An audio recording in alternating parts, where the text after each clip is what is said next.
यो अहिले हामीहरू लन्डन ब्रिज देखिरहेछौँ। यो जुन ब्रिज छ यो लन्डन ब्रिज हो र यो पानी जुन बगिरहेछ यो थेम्स खोला हो है। यो लन्डन ब्रिजको त्यो लन्डन ब्रिजबाट अलि यता आएपछि यो जुन यो अहिले देख्यो यो पानी जहाज हो। यो पानी जहाजको नाम हो HMS बेलफास्ट। यो HMS बेलफास्ट भनेको चाहिँ यो बेलायतले दोस्रो विश्वयुद्धको समयमा युज गरेको युद्धपोत वारसिप हो। यो सबै सायद यो फलामको होला। अब अरूले गोली बारुद हान्दा पनि यसलाई छुँदैन होला। यो अब सैनिकहरू चाहिँ त्यो भित्र बस्ने होला हैन।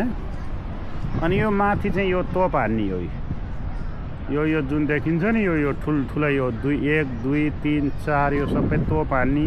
यताबाट पनि डाँडा डुङडुङ हान्ने हैन। गोला बारुद के छ उ सबै अब यसले कतातिर सबैतिरबाट यसको चाहिँ हान्ने न हान्ने छ क्या। डङडङ र डुङडुङ ठोक्ने क्या तोप हैन। बारुद जस्तो ठोक्ने छ यो सबैतिर। त यो पानी जहाज यो वारसिप अथवा युद्धपोतको नाम चाहिँ के हो र त HMS बेलफास्ट। अनि यही HMS बेलफास्टको अलिकति पर गएपछि चाहिँ के छ त त्यहाँ छ टावर ब्रिज। अब अहिले हाम्रो यहाँ म्याडम पनि फोटो खिच्दै हुनुहुन्छ है। ल अहिले हामीहरू यो वारसिप HMS बेलफास्ट र यो थेम्स नदीको किनारामा छौँ। यता छ लन्डन ब्रिज है। यता त अब यो घरहरू किनाराका भए। पारिपट्टि एकदम राम्रा चाहिँ है दामी देखिन्छ। यो लन्डन ब्रिजै भइहाल्यो। यो टावर ब्रिज के अरे यो टावर ब्रिज चाहिँ त्यताको भयो है। अब हामी केही बेरमा त्यहाँ जान्छौँ। यो चाहिँ भयो वारसिप है। वारसिप हेऱ्यो हामीले। यो थेम्स नदी त्यति सफा छैन।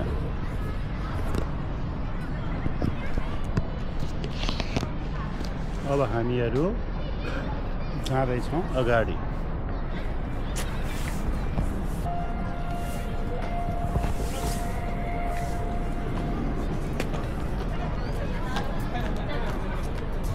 म्याडम पनि भिडियो बनाउँदै हुनुहुन्छ जस्तो छ।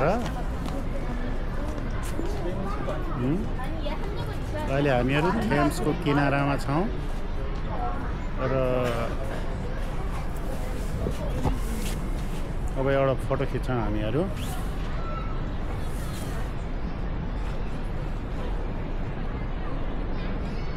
अलिकति यता बसेर खिच्छौँ अब है। अलिकति यता बसेर यो HMS बेलफास्टलाई पनि आउने गरेर यो पानी जहाज वारसिप पनि आउने गरेर खिच्छौँ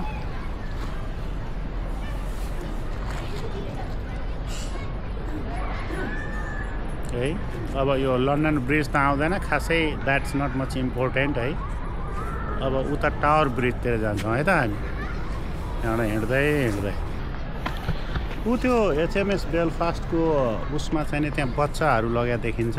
स्टुडेन्टहरू सायद तिनीहरू एक्सकर्सन टुरमा होला। यो एउटा हिस्टोरिकल साइट भएको हुनाले सायद चाहिँ त्यो स्कुलले आफ्नो बच्चाहरू एक्सकर्सन टुरमा ल्याएको होला। त्यहाँ ती बच्चाहरू छन्।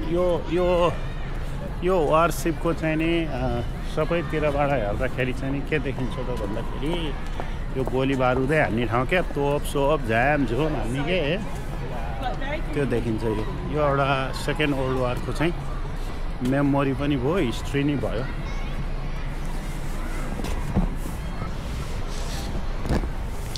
त्यहाँ चाहिँ त्यो उसमा के देखाइरहेछ भने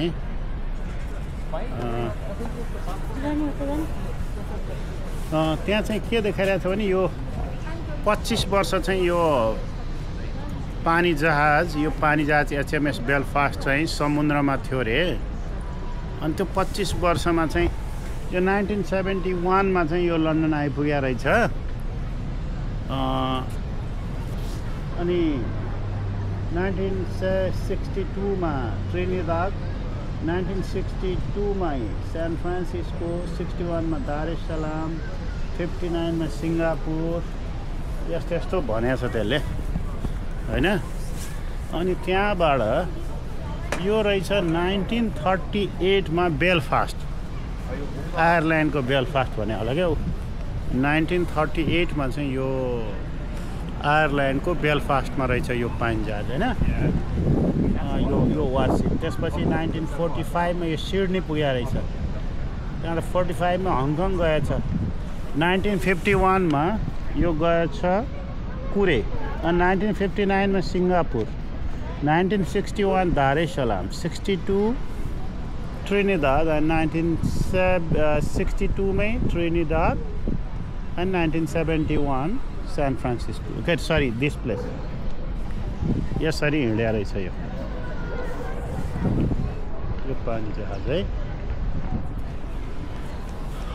यहाँ चाहिँ अहिले यो बिहानै टुरिस्टहरू आइसकेका छ। यो त्यति राम्रो दिन छैन, क्लाउडी छ, तर पनि मान्छेहरू आइसकेका छ। हामी चाहिँ नि अब आज सन्नी डे छैन, क्लाउडी छ, तैपनि हामीहरू आयौँ। भोलि सनी छ, भोलि सनी छ, फेरि पर्सि क्लाउडी छ। अब यो रुख यो युरोपतिर देखिने यो रुख मलाई खुब रमाइलो लाग्छ। यो रुख है, यो कलरफुल यो रुख छ नि, यो पातहरू राम्रो लाग्छ। यहाँ पनि रहेछ। यो त हाम्रो म्याडम के गर्दै हुनुहुन्छ? म्याडम कहाँ आएको रे? टावर ब्रिजमा होइन त? टावर ब्रिज हेर्नु। यो एचएमएस बेलफास्ट, यो यसको पनि कुरो बुझ्यो होइन त, इतिहास हिस्ट्री थोरै बुझ्यो। अब अहिलेहरू हामी चाहिँ यो वाकवेमा छौँ। यो उसमा त्यो पारी देखिरहेछ नि, त्यो पारीपट्टि देखिया के देखियो?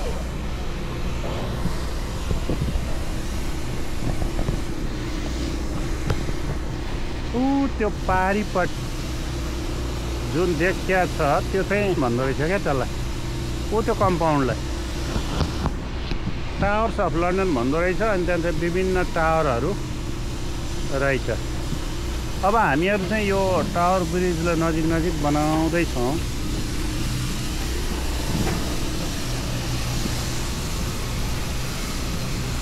टावर ब्रिजलाई नजिक बनाएर आइरहेछौँ। यो हो टावर ब्रिज। यो टावर ब्रिज यो 1894 1894 मा बनाएको छ। उतापट्टि त्यो टावर्स अफ लन्डनका टावरहरू त्यता भयो। अनि त्यतापछि आएर यतातिर चाहिँ यो टावर ब्रिज भयो हैन।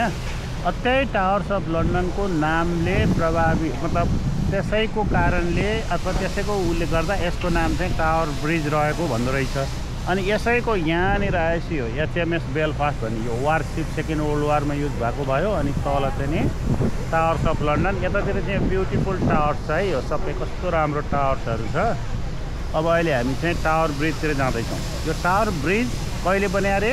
1894 गोथिक स्टाइल भन्छ यसलाई। र यसको एउटा विशेषता चाहिँ के त भन्दाखेरि म्याडम, यसको विशेषता चाहिँ यो जुन बिचको बाटो जुन देखिन्छ नि, त्यो सस्पेन्सन ब्रिज टाइपको हो। अनि त्यो चाहिँ नि कस्तो रे भन्दा, जस्तो अब ठुलो पानी जहाज आइरहेछ भने अब त्यो सस्पेन्सन ब्रिज खोल्न मिल्छ। त्यो कुरो बुझ्नुभयो?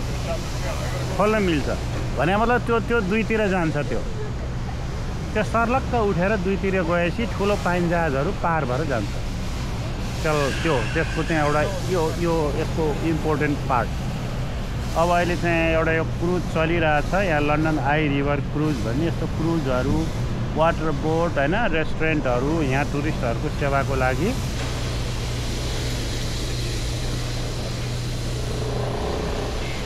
यो चाहिँ भयो टावर ब्रिजको। अब नजिक हुँदै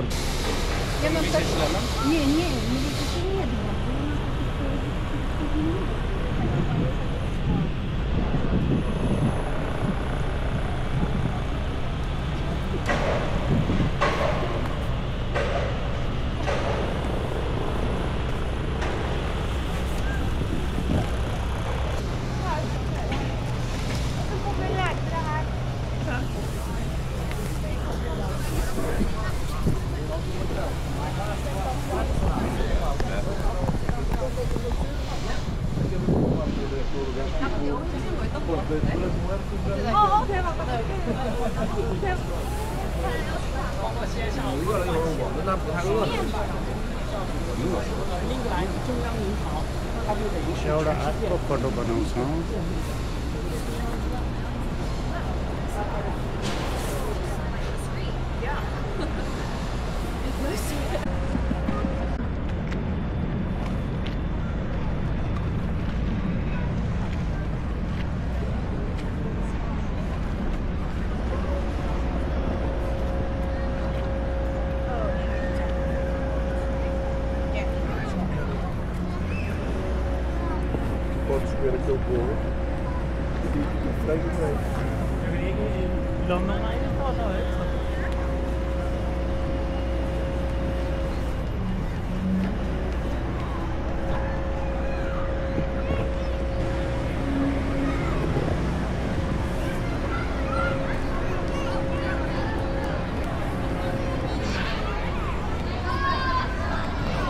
स्कुलका बच्चाहरू शैक्षिक भ्रमणमा छन् जस्तो छ